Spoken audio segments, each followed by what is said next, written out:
Leo got claimed by the Roman version of Dionysus. I feel like Jason's going to be on that end of things as well. Did you say Leo got claimed by the Roman version of Dionysus? You're right.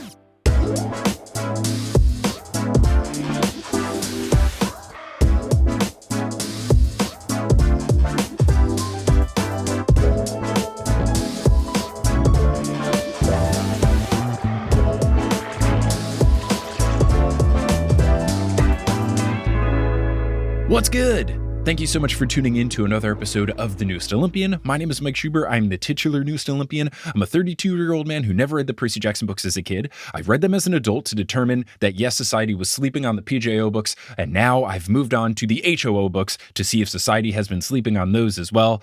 And I'm on this quest joined by someone very special because I'm never on this quest alone. I'm joined with someone who you've heard many times on the podcast, and you may have heard at my wedding.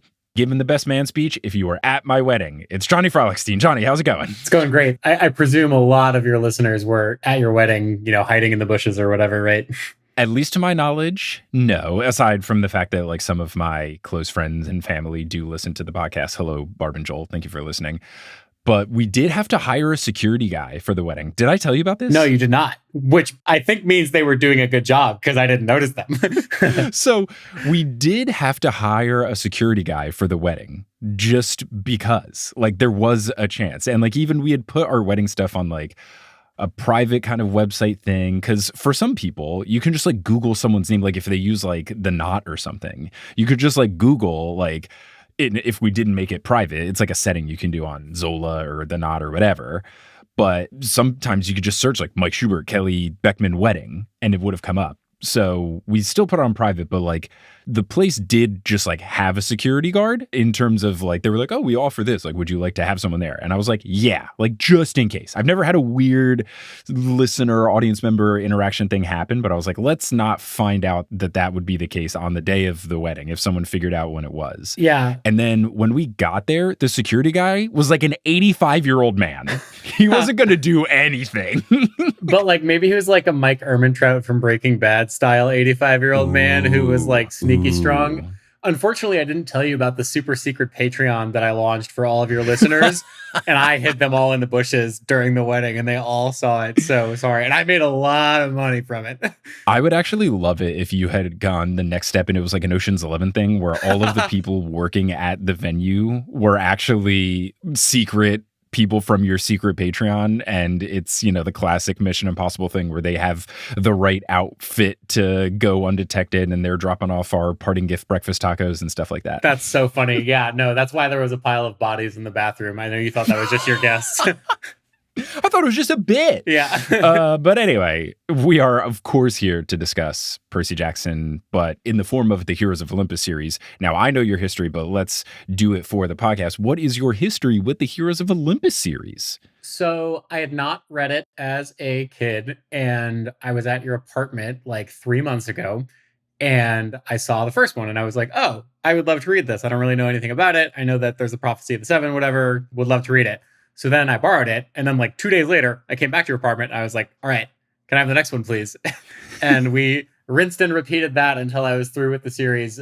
I loved the series. I think that there is a case to be made that it is better than the original series. I think ultimately I land on the side of the original series, but it's very close. Yes, I think a lot of people have that sentiment, and I am interested to see where I eventually fall on it, but I could see it living in the world of the Toy Story quadrilogy, or whatever you call a four-movie thing, where Toy Story 2 is an objectively better film than Toy Story 1, but it's hard to say that it's better because it's only so good because of everything that Toy Story 1 did. So I could see those sorts of arguments being made for Heroes of Olympus, such as they are objectively better books, but without the foundation of the first five, they couldn't exist. So it's hard. Or you could just kind of apples and oranges them because they're different styles. They're for different target demographics, I will say my favorite of the 10 books so far is in Heroes of Olympus. Ooh, okay. I'm very excited. What I'm very excited about is that I don't know anything about what happens in these 5 books, but all I know is that universally, the first one is everyone's least favorite, and I'm 8 chapters in, and it rips. Yeah, it's still super good.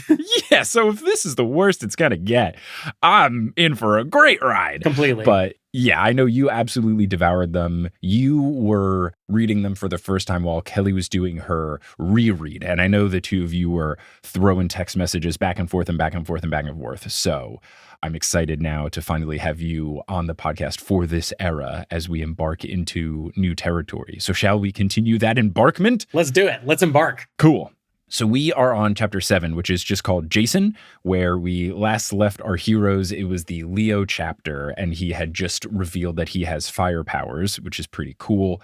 And then I guess where we last left Jason, I'm going to have to start doing that. Where we last left Jason, Drew, our new least favorite person on Earth, was bringing Jason to the big house. And that is where this chapter begins. And Johnny, you don't know this yet because none of the Heroes of Olympus episodes of TNO have come out yet. But instead of trying to guess what happens based on the chapter title, since the chapter titles are just names, what I've been doing is giving quirky Percy Jackson titles by the time we get to the end of it. So if you want to start running the gears of what you would title chapter 7 before we move on to chapter 8, you can start that marinating. That is such a good gimmick. I was just going to ask you if you were bummed that the chapters didn't have quippy titles. And the thing is, it would be so many quippy titles that I don't blame Uncle Rick for not doing it. But if only there was someone whose full-time job was to, live in these books and spend way too much time thinking about them, maybe they could come up with quippy chapter titles for all of these. That's definitely all I do, and I don't heavily produce the podcast. All I do is read the books and think about things. Yeah. That's a job? Podcasting, that's a job? Now, I will say, and I have said this in every episode, we don't have quippy chapter titles, but we do have quippy opening lines that are very fun. And the opening line for this chapter is, quote, "As soon as Jason saw the house, he knew he was a dead man." And I gotta say, you're a little bit of a drama king here, Jason. It's just a house. What is so scary about the big house, which has never been described as scary before? But narrator Jason describes the big house for anyone who skipped the first 5 books. And he says that it doesn't look threatening, but then he goes on about how the windows seem to be glaring at him and the door seems ready to devour him. So maybe it is threatening? Very confusing stuff from narrator Jason here. I think knowing what I know, it makes sense. And I won't say too much, but read closely here because there's certainly, this is rich text. Okay. Interesting. He has houseophobia. Yeah. He's scared of homes is actually what I'm saying. I'm going to get a harshly worded email from someone who's afraid of houses. So there is this internal feeling within Jason that he shouldn't be there. And he voices this to Drew, who takes his arm and assures him that he's in the right place. Narrator Jason notes that she smells like Christmas, and he wonders if that's a year-round thing or if it's just for the season. And then he notes that her pink eyeliner is distracting. And pink eyeliner feels like a choice. I am no makeup expert. I have worn makeup once for the 80s party at the college we went to and never did it again. You know what is the worst thing ever? Removing eyeliner. It took so long. It was like on my eyes for like 3 days and I use makeup remover and everything. I don't know how people do it. Yeah, makeup strikes me as one of those like societal norms that just like puts an extra sort of tax on women that we don't have to deal with, like high heels. Like it seems to me like we should either do away with makeup or start adopting men wearing makeup, which I know is kind of a thing in like it's Asia up there. Or Los Angeles. Yeah. Men will wear for makeup. sure. I'm just on team, like, let's standardize. Let's either ditch it or buy fully in for men and women and all else. Yeah, at the very least, just the pressure to do it shouldn't be there. But I know there's some people who like really love it and they make art of it. And to them, I just got to tip my hat because all I had was simple eyeliner and it was a mess to get off. Oh my gosh. Power to everybody who does it. Not for me. But anyway, pink eyeliner in particular, it does feel like a choice. And it does feel like that would be distracting just because it is so unconventional. I don't know if it would look cool. I don't know if I've ever seen someone with pink eyeliner before, but I can see Jason's point that it would be alarming. But Jason admits as the narrator that she is pretty, but she still just makes him overall uncomfortable. And I appreciate Jason, being able to separate. He's still a teenage boy, but he's still of sound enough mind to realize just because someone is hot, they can still be terrible. Well, yeah, better than Harry Potter. Oh my gosh. Well, that's also just the problem of J.K. Rowling's writing is that all the good people are hot and all the bad people are ugly. Yeah. And that's just how it breaks, baby. Indeed. So Jason wiggles his arm free and he begins to do a bit of a thanks but no thanks to Drew. She asks if it's because of that girl and then asks if he's really dating, quote, the dumpster queen, which doesn't feel like a particularly creative insult. I don't know where she's getting dumpster queen from. It's not like she had any sort of trash related thing happen. So I think she's just calling her trash. Not very creative here. Is she saying that in the world of teenagers, Piper has a donk? Has a whoop. A dump truck? I don't know. We can delete this. Like, as much as I want to get a Cisco reference in the mix, I just don't know that that was what Rick was going for here. Jason, understandably, has complicated feelings about the Piper situation because it feels wrong to date someone that he doesn't think he knows, but Piper just seems so convinced that they are together that he almost feels like he should be dating her. It's understandably very complex. And he even admits as the narrator that he was tempted to kiss her during their little midair flight thing, which felt very obvious, so I'm glad he admitted it. I'm excited for you to see how this all unfolds. I think it's one of the more fascinating early plot conceits in this series is that there's this relationship that by all means shouldn't exist and has never existed. And yet one of the people involved maybe has some feelings and the other one is convinced that, they've been dating forever. Mm-hmm. It's very interesting. I have no idea where it's going to go. I still don't even know what the truth is. And I am fascinated to see where it heads. Now, Jason, after saying he wanted to kiss her, he's glad he didn't because it doesn't feel right. And he says that he doesn't even know his own story, so it would be wrong to play with the emotions of someone else. And I love this. This is very mature stuff from teenage boy Jason. I'm very proud of him. I think Jason will continue to make you proud. Good. I like him. He seems like a great lad. Drew starts to convince him that he can do better, but Jason notices her looking above his head as if to see if he is being claimed already. She asks if it's his mom or his dad that is the godly parent because she doesn't want him to be an Aphrodite kid. And then I wrote as a joke in my notes, "Oh, you're so hot. I hope you're not my cousin." And then she almost exactly says that because Jason asks why. And she says, "Then you'd be my half brother, silly. You can't date someone from your own cabin. Yuck." Yeah, Jason also being the logical one here and being like, wait a second, can we address this thing about how we're all cousins?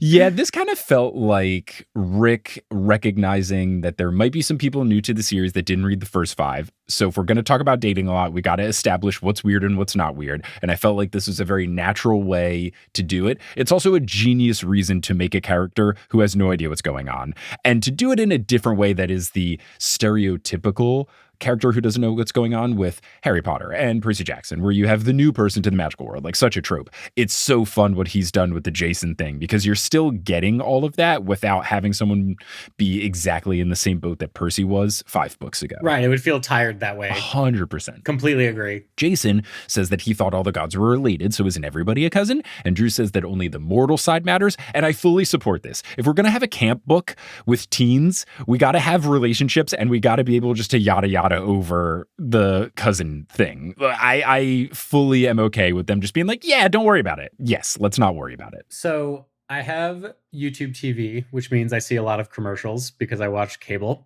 And you just said yada yada. And oh my gosh, what's his name? George from Seinfeld. Jason Alexander. Jason Alexander is in a million commercials for this cell phone company in which he says yada yada as a part of like the cell phone advertisement. And it has completely ruined yada yada for me. That's unfortunate. If you want to bring yada yada back, what made it more fun for me recently is that Suzanne Cryer, who is Echidna in the Percy Jackson show, she's the yada yada girl from Seinfeld. Whoa. Isn't that cool? Isn't that so cool? Whoa. Yada yada is so back. See, we're back in it. We're back in it. I asked her about that in my last question in the interview. I was like, this has nothing to do with Percy Jackson, but you're on one of the most iconic episodes of Seinfeld. So anyway, Jason hears footsteps, but then he realizes that they are hoof steps as Chiron emerges. Drew introduces them. Jason is stunned. Chiron has a world's best centaur shirt on him, and I forgot that was a thing because movie Chiron and now show Chiron, they really just kind of give the teacher vibes like they are Perma Bruner the whole time. And it's good to remember that canonically, Chiron wears novelty t-shirts in the books. They're definitely not going to do this in the TV show, but he has novelty shirts and maybe novelty mugs as well, at the very least novelty shirts. Why wouldn't they do this in the TV show? It's awesome. Is it just because, like, would it be hard special effects wise? It's probably a little harder, but I also just think it's a goof thing. They seem to not have as much of the goofy stuff going on in the first season of the show. Mm-hmm. And maybe now that they have the confidence of we've established the world and you can take our show seriously, maybe they'll lean into goofy bits a little bit more. But it just seems like some of the extra silly things are going away, like no Chiron t-shirts, no evil scorpion for Luke. Some of the things that are a little more quirky are gone. Yeah. I get giving Chiron the tweed vibe all the time, but it is also fun that he's got novelty t-shirts. Yeah, because I think the tweed vibe just makes him more of a classic fantasy sort of like mentor type, whereas the t-shirts is so like such a wacky twist on all of that. Anyways. Yeah, the centaur mentor. Anyway, Nice. So Chiron stares at Jason, the color drains from his face, and then he says, "You should be dead." It's his first day, Chiron. This is Jason's first day. Can we not? Can we just not? If I'm Jason, I'm just wondering about the word should here. Like, does he mean should as in like I was supposed to die, but or he thought I was dead, or like it's bad that I'm alive? There's a lot of ways you could take this one statement. There is a lot, and it has me really curious. My instinct is that Jason, this might be a wild one, but I think Jason was reincarnated. Like, I think he used to be alive and he died, and then he was brought back to life. And then they had to wipe his memories so that he wouldn't remember his previous life. That's where I'm at. That's the should. But you're right. The should can be taken so many different ways. And my current train of thought is, you should be dead because you died a long time ago. My assessment of your prediction is that it is a prediction. Yes, it is. And the trapdoor is intact. So Chiron brings Jason in, dismisses Drew, which I love. He gets in his wheelchair and he instructs Jason to follow him and entices him with lemonade, which is always a good way to get someone to come in. So then they get to the living room. It is filled with vines. And I, of course, saw this and I was like, I wonder if one of the vines is, oh my God, they were roommates. My favorite vine. There's that one. There's the big sausage pizza vine. There's definitely none of mine. It's just like a bunch of phones on the wall, like playing various vines. Yeah, the LeBron James one. Yep. Yeah. The yeet throwing the can one. Yep. Yeah, all the classics. All of yours. None of mine really popped off, but look, I still had a fun Vine career. I'll take it. Anyway, we've got actual vines, and clearly this is Mr. D vibes. There's also a Pac-Man arcade machine in the corner, so definitely Mr. D. There's various masks on the wall, and there's a leopard head mounted above the fireplace, and it growls at Jason, which just absolutely rocks him to his core. And Chiron addresses this leopard as Seymour and tells him to behave. And I was very confused here. I'm glad it got cleared up because I didn't remember the living room of the big house being so fun. Yeah, honestly, I thought it was just like a string light and a ping pong table. Mm-hmm. I don't mean a string light. I mean one of those like buzzing fluorescent lights that you pull the string, you know, like in a basement. Oh, very different vibe. Yeah.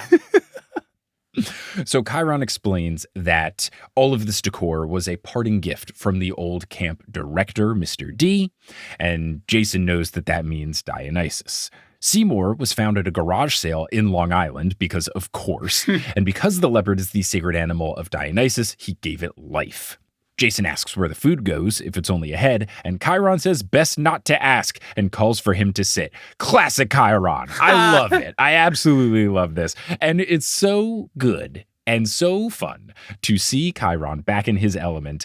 And I think it's a funny thing that I'm experiencing now, just by nature of what happened with the podcast scheduling of finishing book 5 of the main series and then covering the movies and the TV show and the musical.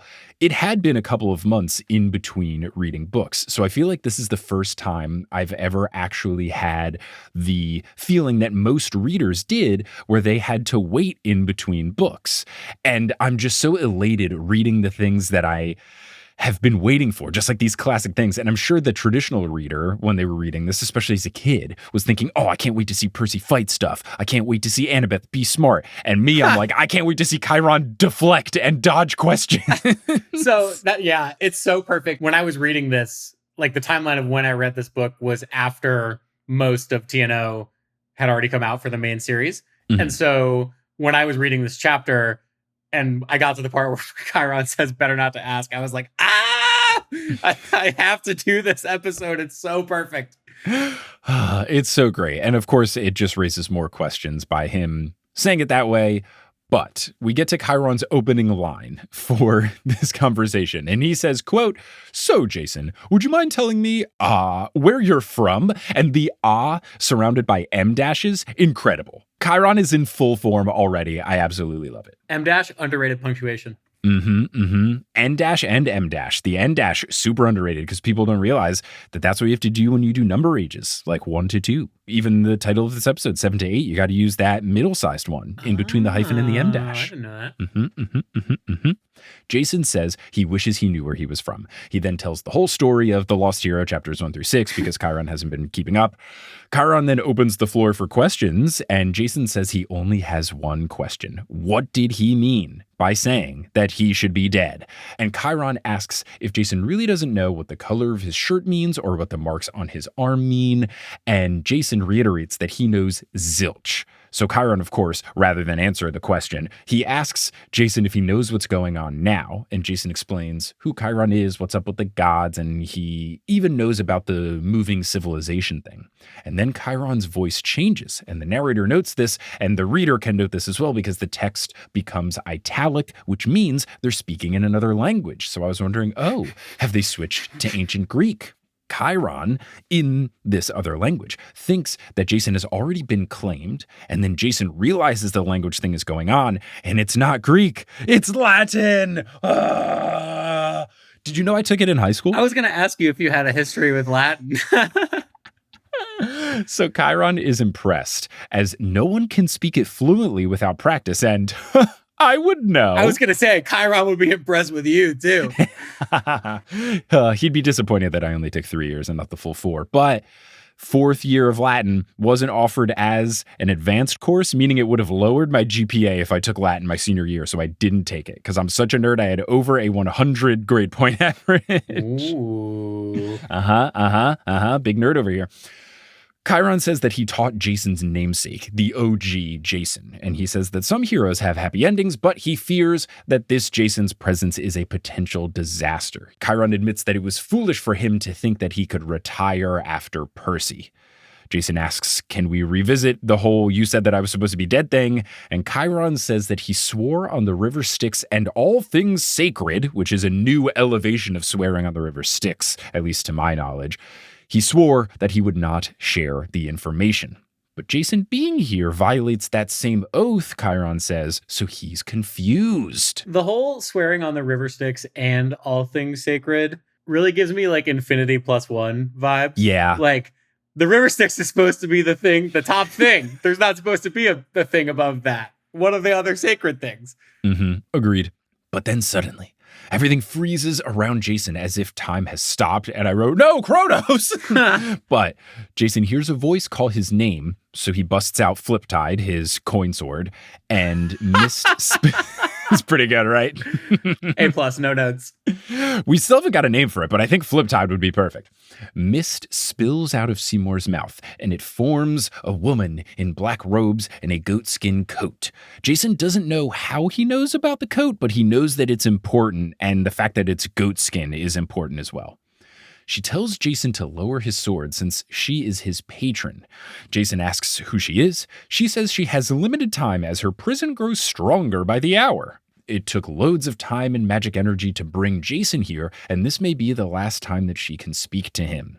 Jason says he doesn't know who she is. She says he's known her since birth. He says he remembers nothing. She says that was necessary. She says long ago, Jason's father gave Jason's life to her to placate her anger. Jason was named after her favorite mortal. And this is definitely, if I knew the story of Jason better, I would know who this is. But I either don't know it or I'm not remembering the things that Dr. Moya and/or Red have told me about the OG Jason and/or the Argonauts. So I am in the dark here about who this is. I'm not. Now, what this robed person says to Jason is, "You belong to me." And he says, "I belong to no one." And she says, "Now is the time to pay your debt by finding her prison. Otherwise, their king will rise from the earth. She will be destroyed, and Jason's memory will be gone forever." And this sounded familiar. I couldn't remember if this was from Piper's dream or if this was from the Hera Piper thing that was going on previously, but we will get an answer to that soon. Jason asks, one, is that a threat? Great. Always a good question to ask. I love that. And two, if she really took his memories. She responds that he has until the solstice, classic, which is in 4 days, and then vanishes. And then time snaps back to reality. Oh, there goes gravity as well. You beat me to it, damn it. Everything is fine. So a very interesting situation that we will soon learn about. But at this point in time, the whole long ago thing made me feel better about my belief that Jason was alive and then died. But then the whole naming after her favorite mortal thing feels like that's the OG Jason. So it's not like this guy is the reincarnation of the Jason. He seems like a different Jason. And I don't know. I'd have to look at like the baby name list popularity thing. When did Jason resurface as a name? Has it always been popular? You know, I don't know the timeline of where Jason could be from. Thank goodness there's no Kayleys with a million EIGHs in Percy Jackson. So I'm curious what you think about the fact that this mysterious woman took his memory. I don't know. It makes me feel like if this is a reincarnation thing, it feels like in a past life he did something very important. And she had to take it so that, I don't know if it's, I wonder if she did something to wrong him, so she has to remove his memories so that he doesn't hate her. Or, you know, especially with the whole his dad thing, like maybe they had a bad relationship and he remembers it and he harbors ill will towards her. So she has to remove the memories so that he saves her, because if he knew what she did to his dad, maybe he wouldn't want to help her out. But it also could, I really don't know. It just makes me feel like whatever his life was, whether it is a reincarnation thing or if it was just like this dude before getting his memories wiped, he was someone very important. And I feel like he's got to even be from long ago or like a different universe or some sort of different thing, because Chiron feels like he would know everybody important in the Greek stuff. So I don't know if he had some important Roman type of thing or if he's before Chiron's. I mean, Chiron's dad is Cronus, so Chiron's always been around. It's very interesting, but it just makes me feel like pre-memory wipe Jason was a very important person. That's all I can say. It's fun being so early on in the series for one of these recordings, because I've never, I think, been on an episode where I get to watch the gears fully turn like this. There's like, y'all aren't on video, there's like smoke coming out of his ears right now as I watch this. And it's like, awooga, his brain. Yeah. If I was wearing a Fitbit, it would think I was running a marathon right now. I'm talking with my hands so much. Chiron doesn't notice that time had stopped because he just continues the sentence that he was in the middle of, but then wonders how Jason got up and is holding a sword because he was sitting just a moment ago. Jason then describes what happened. Chiron says that explains a lot. Jason asks why Chiron won't then explain it to him, and then he adds please, which I think is very sweet. And just then, of course, before they can figure out what's going on, Annabeth enters with a passed out Piper. Rachel Elizabeth Dare is afraid that she may have killed her. And that is the end of chapter 7. So let's title it. The title that I came up with was A Leopard Devours My Patron. Oh, that's good. I feel like that's it.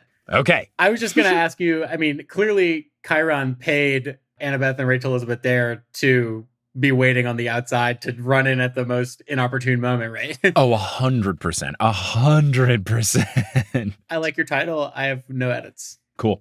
We will now take our break here, our mid-roll break, the Cost Hero, talk about fun Cost updates Hero. and stuff going on with the show. I'm still open to a potential new name at this point in time, but for now, the Cost Hero.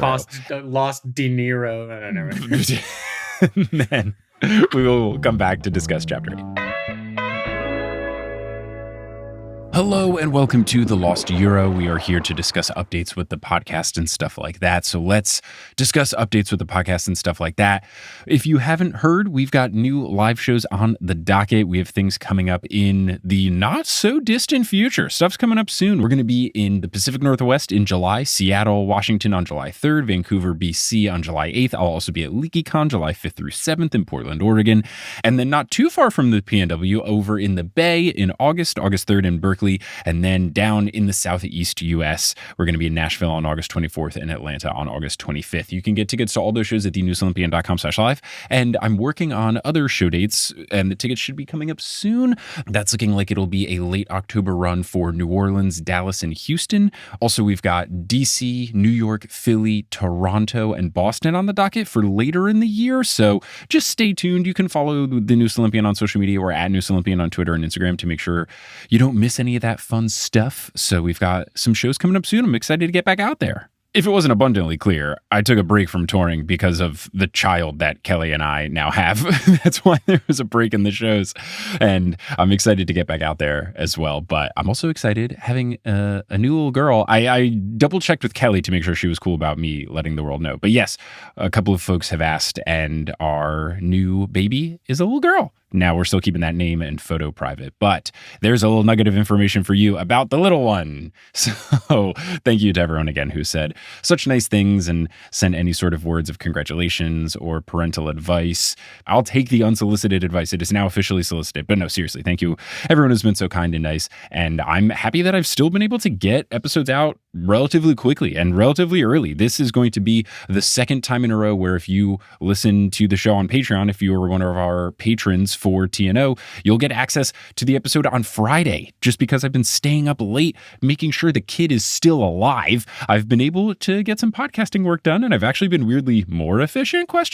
So yeah, now is a great time to join the Patreon over at thenewsolympian.com/Patreon. In addition to all the bonus content, you get ad-free episodes and early release episodes. So if you're listening to this on Monday and you're like, my goodness, I wish I could have listened to this on Friday, you could have if you went over to thenewsolympian.com/Patreon and signed up. So that is there for you. And I want to give a shout out to the folks who have joined most recently over on the TNO Patreon. So shout out to our newest Super God tier patron, Sani. Shout out to our newest God tier patrons, Farrat and Selena Gerardo. And shout out to our newest Demigod tier patrons, Aiden, Kendra C, Annika, Madison Coulter, and Josh Lee. Also, would like to do a name correction for someone who tried to do a birthday thing, but it didn't work out. So here is a semi-name correction for the coolest noodle on any side of the Mississippi. And then in parentheses in all caps, happy birthday, Amanda. So happy birthday, Amanda. Yes, you can do this with Patreon. There's not like an official way to do it, but you can just sign up for a Patreon account and then give the login information to someone as a gift. And then boom, you've gifted someone a Patreon account. That's pretty cool. You can do whatever you want. I'm not your mom, but that's a fun way to do it. I think it's cool.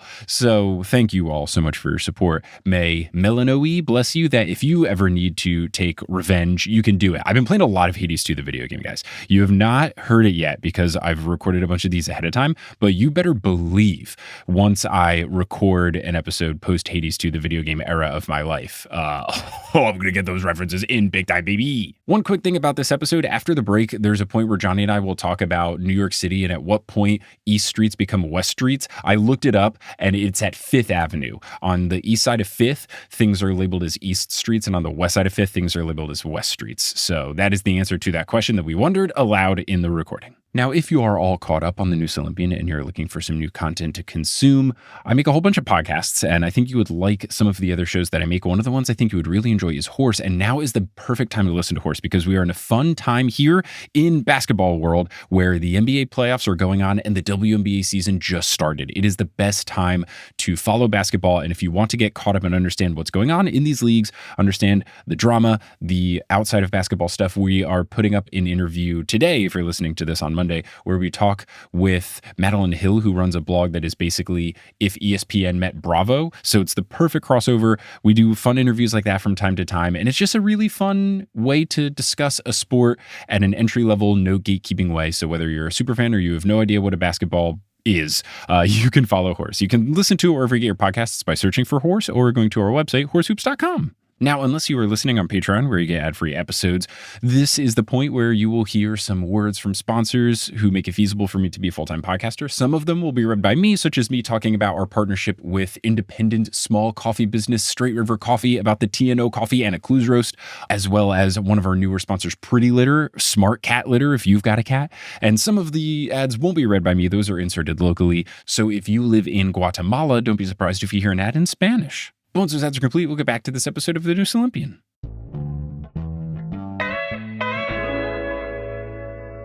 And we're back, and we're here for Chapter 8, which is also called Jason. So Jason is worried about Piper and feels guilty because he left her for 2 seconds, and now this happened? Maybe he shouldn't have left her.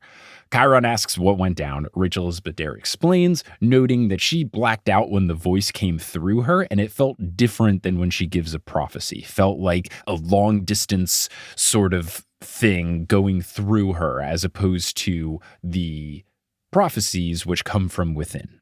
Annabeth then retrieves a medicine bag and is about to say that the woman asked to be freed from a prison, but Jason finishes her sentence. So it seems like the same or at least similar messages were broadcast to both of our heroes here. Chiron tells Jason to share with Rachel Elizabeth Dare and Annabeth what happened. Annabeth is quite perplexed by the term patron, saying that she's never heard it, and she wonders if this is the mistress. And I was thinking at this point that it was Hera, and patron specifically would be because Hera couldn't be his parent, because with Hera being the goddess of marriage and everything, even though Zeus cheats on her left, right, center, and diagonally, she wouldn't cheat on him. So she wouldn't have an illegitimate child, but it could be one of those things where either Jason was magically born or some sort of other thing happened where she didn't actually get with another man. But patron to me felt like Hera, and we'll see what's going on very soon. Jason doesn't think that this person is the mistress. And I don't know how much we can trust Jason, a person who doesn't know anything, but he does instinctively know stuff. So I feel like because he instinctively didn't think it was the mistress, I want to believe him. I feel like he wouldn't lead us astray with something like that. But his reasoning is, why would an enemy ask me for help? When it's a trap, when they want to trick you. Yeah. You know, how evil people do all the time. He's just bumbling around in this world. He has no idea where the threats are. Oh, they need help. Let's go help them. I don't know her. Someone would lie on the internet? Yeah, ridiculous. So then he mentions the king rising from the earth. Annabeth hopes that it's not Kronos. Chiron says it's not Kronos, but, and then Annabeth asks, but what? And Chiron says Piper needs rest and they should discuss it later. Of course, Chiron can't reveal the plot. Jason, I love this. Jason says, or now, in response to, we can discuss it later. So I love that he's pressing it. Yeah, Percy, I think never, ever did that. It was like, all right, no. Not now. That's all right. Percy would just very much say, okay, Chiron, good idea. Yeah. We shouldn't talk about it now. Rachel Elizabeth Dare seems to be along the same lines of thinking as me. She says that it's Hera, and she thinks that Hera showed herself simultaneously to Piper and her in the temple, and then to Jason here. Annabeth is in disbelief, but Jason thinks it's right because the woman felt like a goddess, and he instinctively knows that goat skin is a magical object of Juno. And Chiron explains that Juno is the Roman name for Hera. So because he had this instinct thing, and earlier he said the goat skin coat, that's important, right? That makes me feel like this is Hera, and we're not going to get the plot twist of like, just kidding, it's me, the mistress. Now maybe Hera is the mistress, but I feel like at the very least, this is Hera/Juno who was talking to our boy Jason. I love Annabeth's reaction here because Annabeth has the hard feelings with Hera from Percy Jackson. And she's like, maybe we should thank them if they can shut up Hera. It's so good. It's so good. I absolutely love that. I literally wrote in my notes that I love that she says that they should thank whoever it is. So perfect. Her holding a grudge. It's great. It's great. Rachel Elizabeth Dare wonders who could imprison the mother of the gods. And Chiron then tells Annabeth after she says this, we should thank them thing, that Hera is a key component to the stability of the Olympians, so this is a serious matter. So then Annabeth gets to actually thinking, and she cites examples of Titans capturing gods because we saw that happen in book 3. But then she asks, what's worse than a Titan? And my previous guess from an earlier episode was Ouranos, because that was the only thing I was kind of thinking of was if Kronos is not the bad guy anymore, and we've got to go a step above, Ouranos makes sense. Infinity plus 1. Yeah, exactly. So Annabeth specifically asking what's worse than a Titan makes me feel like my guess is pretty good, and we'll just have to see. Jason mentions Hera said that she has been trying to break out of this prison for a month, and Annabeth adds that that's how long Olympus has been closed, so they must know that something is up. Things are starting to intertwine. Mm-hmm. Jason wonders why she would use the energy to plop Jason here with a wiped memory rather than just communicate with the gods on Olympus directly, but Rachel Elizabeth Dare says it's because demigods are needed to do the meddling. She also wonders how Piper fits into all of this, but she's sure that this is connected to Percy's going missing. Annabeth stares at Chiron and asks why he's so quiet, which I love. I'm glad that Annabeth is getting in on pressing Chiron as well. Yeah, I love how they're all sitting there asking questions like, who could it be? What's worse than a Titan? And Chiron's like, does anyone want to ask me? Excuse me. Chewing all his nails. Well, He doesn't want anyone to ask him. You're right. But he looks immensely downtrodden, and he simply says that he cannot help and apologizes. And Annabeth is furious. She says that he has never withheld information from her before, not even the Great Prophecy. What? It makes me think of the I don't know what movie or whatever it's from, but it's like James Franco in The Noose and turns to someone and goes, first time, ? Like, I feel like Percy could say that to Annabeth. Like, really? You're upset that Chiron didn't give you a direct answer? Welcome to my world, Annabeth. If only there was a TNO meme page that could make Chiron says that he's going to his office to think and asks Rachel Elizabeth Dare to tend to Piper. Chiron instructs Annabeth to tell Jason about the Greek and the Roman gods. Annabeth mutters curses in ancient Greek. Jason apologizes, saying that Chiron swore on an oath not to tell, and the oath deals with Jason. So real quick, you ever go anywhere to just sit and think like Chiron does here? Because I feel like that's kind of a trope in media, is like, I need to think, and they just go like sit quietly.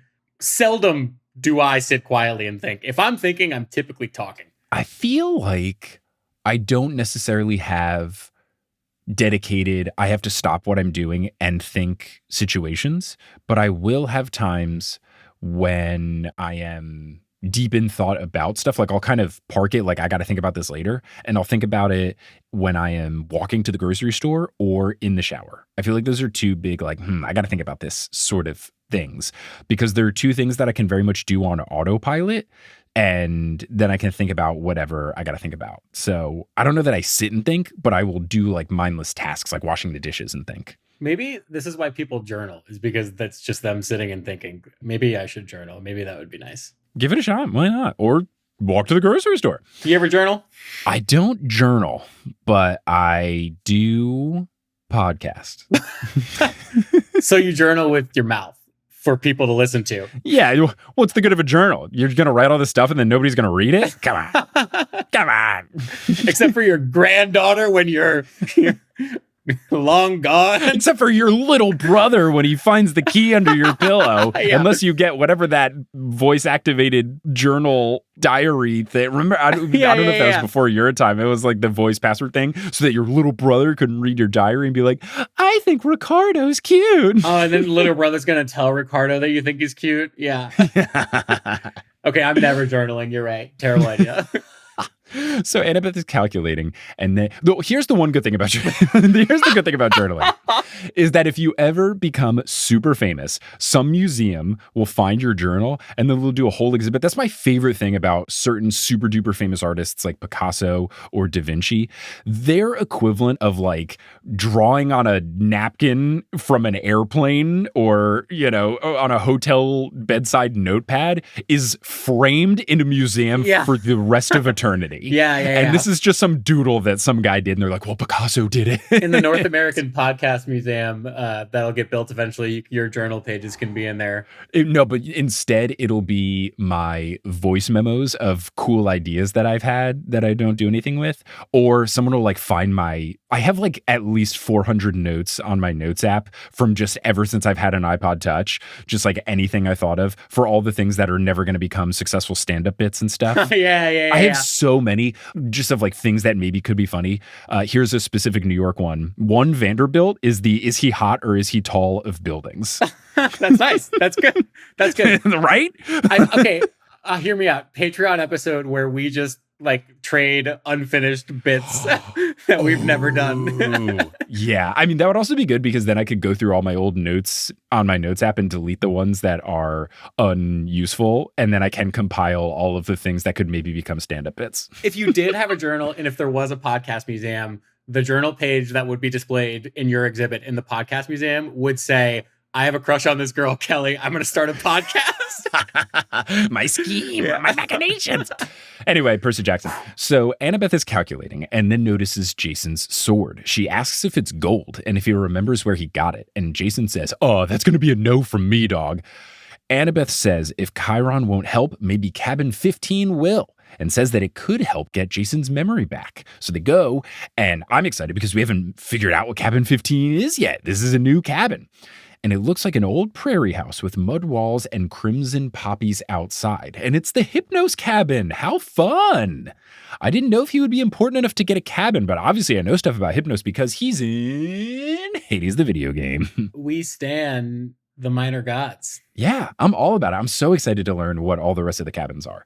Now, apparently, Hypnos can help with memory loss, which seems interesting, so I got to talk to Dr. Moy about this because I thought he was just the sleep boy, but we'll learn soon about this.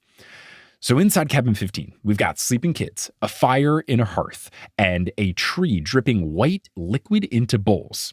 I was going to have to ask Dr. Moy about that, but it gets answered by one of the cabin mates. Jason soon gets a desire to take a nap. Annabeth won't let him, which is the worst. Anytime you want to take a nap and someone is preventing you from taking a nap, or some things such as homework, problem sets, whatever, that was my often struggle of, I want to take a nap, but I have engineering homework to do.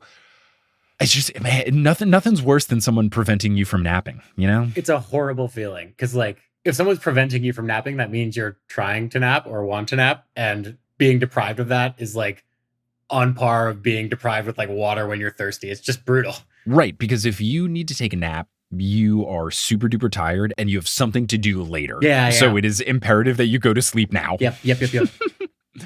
So then Annabeth wakes up someone named Clovis. And is that a reference? Is that an old school like Greek or Latin thing? Or is this a name I've just never heard of before? Because Clovis? I'm going to Google It's Clovis. It's Clovis. Clovis.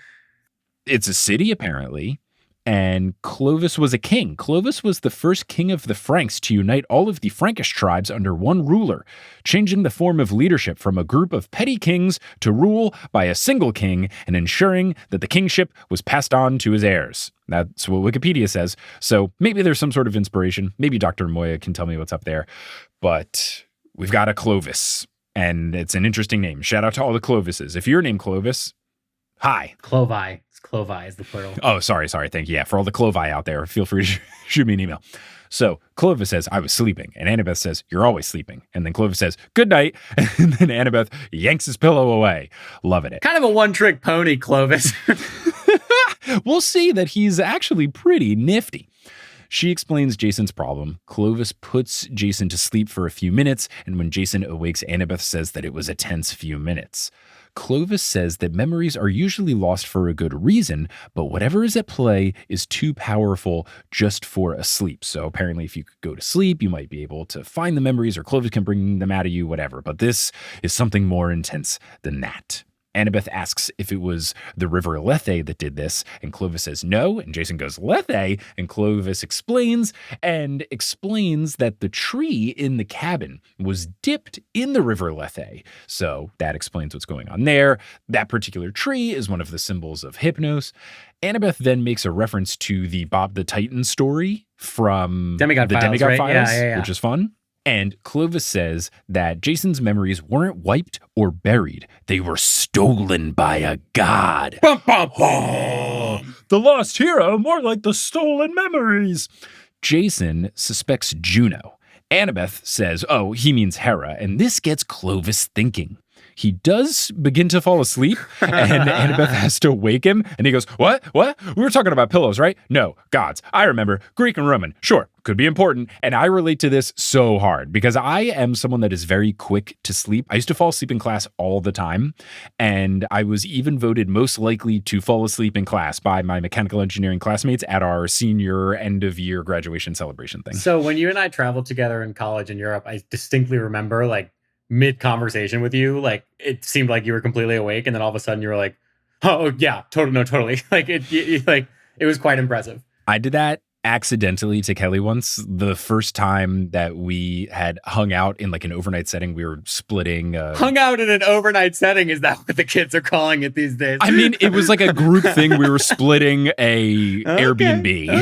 And it was like sleeping on the couch, but Kelly and I were talking to each other, and I fell asleep mid-sentence, and she had thought I was being rude at first because it was exactly what you're saying, where like we were talking back and forth, and then all of a sudden I was just out. He must be on his phone. No, he's not. She like said something and then thought I was just like not responding. And then I mean, look, it was dark. And oh, it was dark, was it? Oh my God, stop. It wasn't one of those things, okay? We were just sleeping on couches in a living room. I'm just asking questions. Clovis explains that some gods are only Roman, like Janus or Pompona, which we've both conveniently met before in the Percy Jackson series. So I think it's funny that he happened to pick those two examples. But then he says something very interesting. He says that even for the Greek gods, sometimes more than just the name changed. Appearances and personalities changed between the Greek and the Roman versions. Annabeth doesn't think that people seeing the gods differently over time changes who they are, but Clovis pushes back. He then dozes off again. Jason snaps, and then he goes, coming, mother. Yeah, I'm awake. Great. I'm all in on Clovis. You should play Clovis in the Heroes of Olympus Disney Plus series. I'm all in on Clovis. So Clovis says that the gods changed to reflect their host cultures, just like how Zeus now loves pinstripe suits, reality TV, and that Chinese place on East 28th Street, which, one, I love that Rick makes everyone sound like an absolute tourist, and two, I gotta know which place it is, because there's a lot of Chinese restaurants on 28th, and I want to know which one it is specifically, or if it was a specific one, or if Uncle Rick just picked a street in Manhattan, because inevitably there's gonna be a Chinese place. If you're giving the entire width of Manhattan as the range, yeah, there will be a place. Do they have east versions of the north-south streets? Like, is there an east? No. Well, it's all the same street. The frustrating thing, the only time east and west actually matters is when you've got Central Park dividing it. Like, yes, technically, even the ones that aren't divided, there's a certain point where it's East 30th and then West 30th. Is it just like Park Avenue or something? I don't know what the demarcation point is, because the only time it's ever actually useful is when it's on one side of Central Park or the other. But it's also just like, it is so rare that you would not know which street it is, because you're always going to give the cross street. Like, right. You're never just going to say, meet me on 28th. You're going to say, oh yeah, it's on 28th and 5th. Like, I don't know a single New Yorker that would only give me one street thing, and then I would have to figure out if it's east or west. It's on 28th, and you have to walk the whole length of 28. It's so, I mean, like, technically you can be confused if someone doesn't give you the cross, but like, they always give you the cross. Yeah. I don't know. This is just one of those Uncle Rick is from Texas things. Yeah. Anyway, this has been New York Snob Corner with Mike and Johnny. So he says that Zeus is an example of changing. They change with the culture. And then Clovis says that the gods were Roman for almost as long as they were Greek, so it's a part of their character. Annabeth asks how he knows this, and he says that he sees it in his dreams, which is pretty cool. I feel like the Hypnos campers could come in quite handy over the course of these books. He goes on that they call the gods by their Greek names because that's their original form, but saying that the Roman aspects are the same isn't accurate. In Rome, they were more warlike since they were the gods of an empire. They stood for discipline, honor, and strength. And Jason chimes in that those are good things. And this is the second time that he has chimed in to say something positive about the Roman iterations of the gods. And then he kind of realizes and reveals as the narrator, he's not sure why he is instinctively doing that. But because it was the instinctive thing, this makes me think, okay, Jason's definitely going to fall on the Roman side of things. Maybe he's even from the Roman era. But I just am very intrigued, and this just kind of points to Jason being more of a Roman side of the equation thing. Just like Leo got claimed by the Roman version of Hephaestus, I feel like Jason will be on the Roman side of things as well. Time will tell. Time will tell.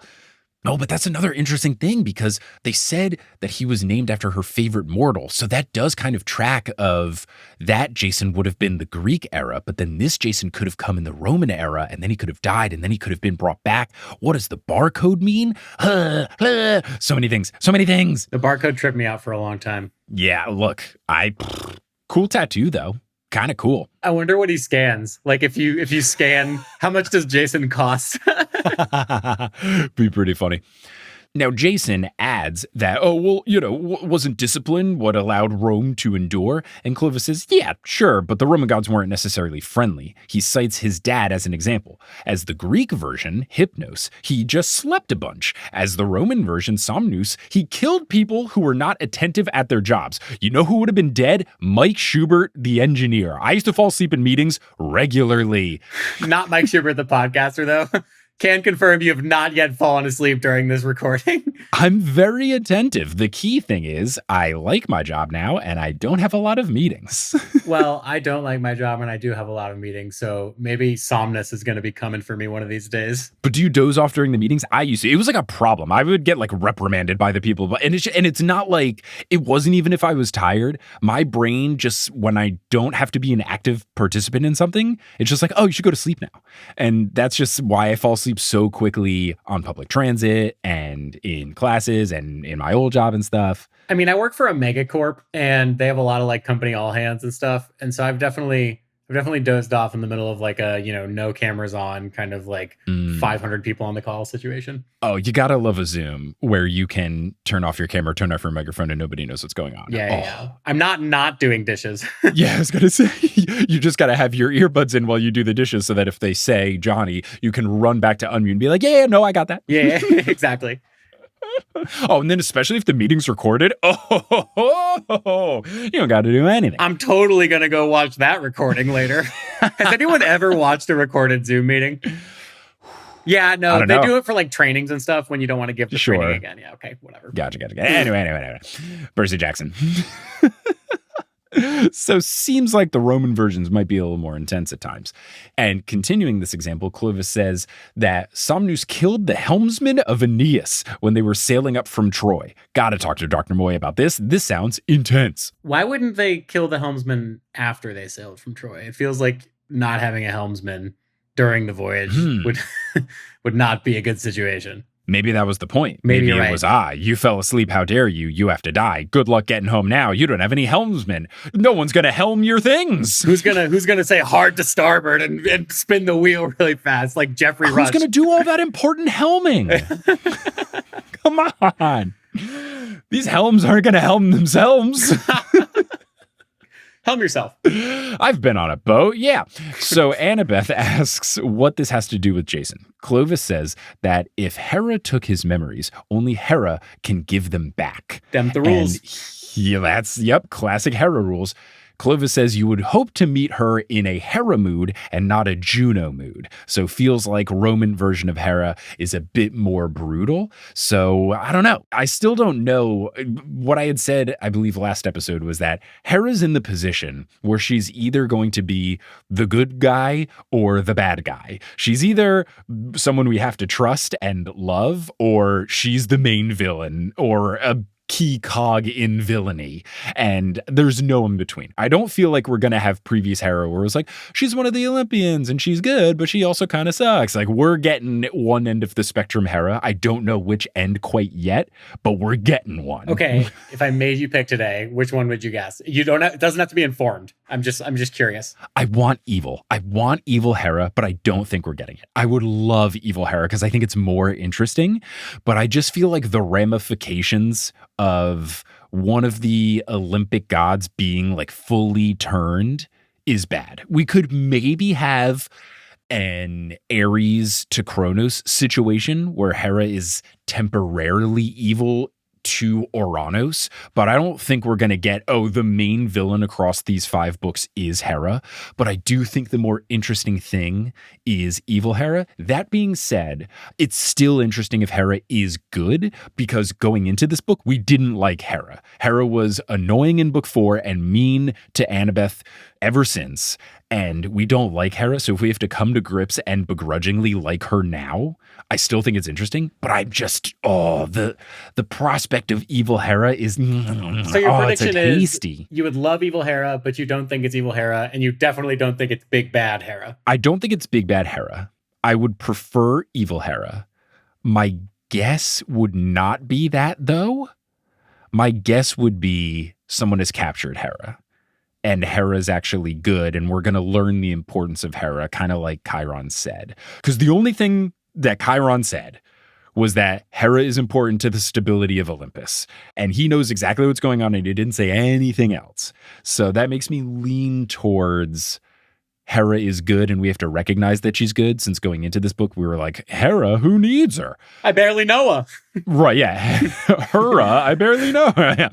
But I really don't know. I would love evil Hera, though, but I feel like the mistress is going to be someone else.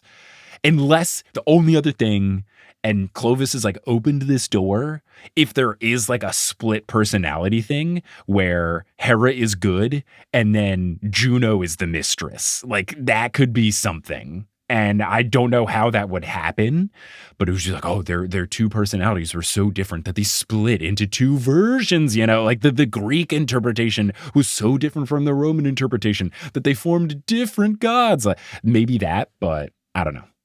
Myself and your listeners, thank you for your guesses. Well, I'm happy to word vomit it out there. So anyway, Annabeth then thanks Clovis and says that she'll see him at dinner, and Clovis asks if he can have room service instead. As he dozes off, he falls asleep with his butt in the air like toddler Mike Schubert used to do, and his face in the pillow, which I'm glad toddler Mike Schubert didn't do, because it's actually dangerous. Jason asks, isn't he going to suffocate? And Annabeth says he'll be fine, with no proof, unless this is something he does all the time. I mean, demigods are good at their god's thing, right? So he should be good at sleeping. That's true. Annabeth says he'll be fine, but she's not so sure if Jason will be fine. And that is the end of chapter 8. I'm coming up with the title here. My title was It's All Roman to Me. Ooh. Not something to the effect of like something about sleep or I get advice from, what do you call a sleepy person? Mike Schubert. Yeah, I get advice from Mike Schubert. Should have been the title. Mm-hmm. No, I like it. It's all Roman to me. Another fun one that would never actually be picked, though, was like, do you know what's happening?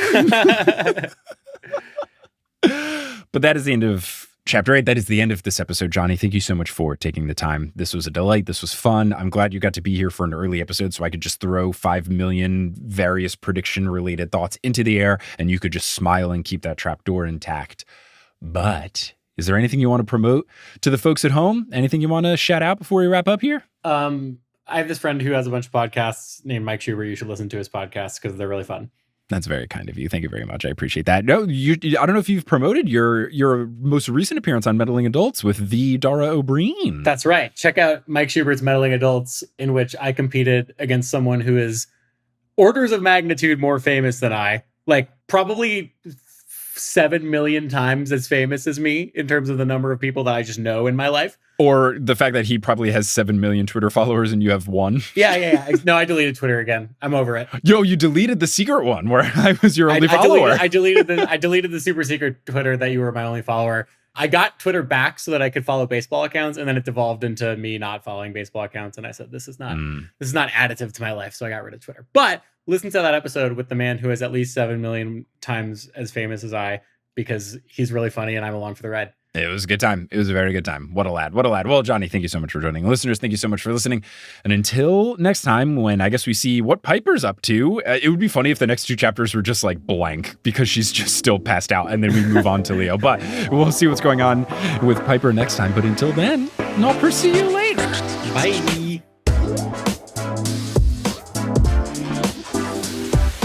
Hi. Hi, thank you so much for listening to this episode of The Newest Olympian. This podcast is created, hosted, and produced by me, Mike Schubert. I also run the social media and the website. Our editor is Sherry Guo. The music is by Bettina Campamanes and Brandon Grugel, and the art is by Jessica E. Boyd. If you enjoy the show and you can't get enough, you can head on over to thenewestolympian.com/Patreon, and you can get access to a whole bunch of bonus content. You can also find us on social media. We're at Newest Olympian on Twitter, Instagram, and Facebook, and there's a subreddit, reddit.com/r/thenewestolympian. If you want to support the show with some TNO merch, you can go to thenewestolympian.com/merch, and if you want to see if we've got a live show coming to a city near you, head on over to thenewestolympian.com/live. I mentioned that Patreon earlier. Let's give a shout out to our producer level patrons: Kelsey Gillespie, The Damn Steam Nuggets, Vicky Garcia, Veronica Bartova, Frida Vikstrom, Megan Moon, Craig McRoberts, Taylor Payne, Sabrina Balsiger, Boney Pony, Polly Burge, Nikki Harris, Tatiana Schmidt, Sandra Rose, Josh Sayer, Josh Wilkie, Abby Ryan, Ashton Gabrielson, Margot Redhouse, Sam Reeby, Riley Kiddes, Mrs. O'Leary, Milo Kim, Sandkopf, Julia Kendall, Rick A, John Drielsma, Rayla Matthews, Luna Kadoon, Sky Mallory, Persasabeth,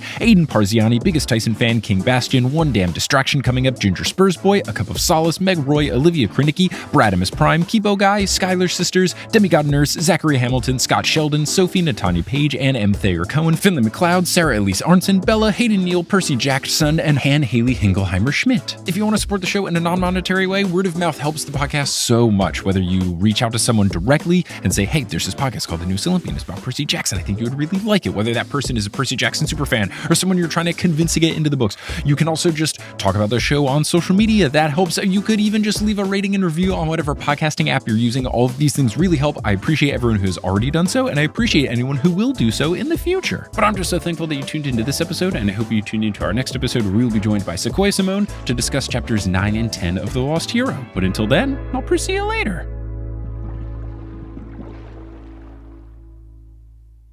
Hey everyone, how's it going? It's me, ASMR Mike. So here in the Shubio, I have a few coasters, even though I don't really bring any liquids in here aside from my water bottle because I don't want to spill stuff. But I do have 4 TNO coasters sent to me by the bag company who does the bags for our coffee partnership with Stray River Coffee, which you can get at thenewestolympian.com/merch. But what I'm just going to do is kind of like hit these together. They are cork on one side and like laminate on the other side with the TNO logo on it. So we'll just make some noise with them for this ASMR Mike segment. That's hitting the laminate together. Here's laminate to cork. And let's do cork to cork.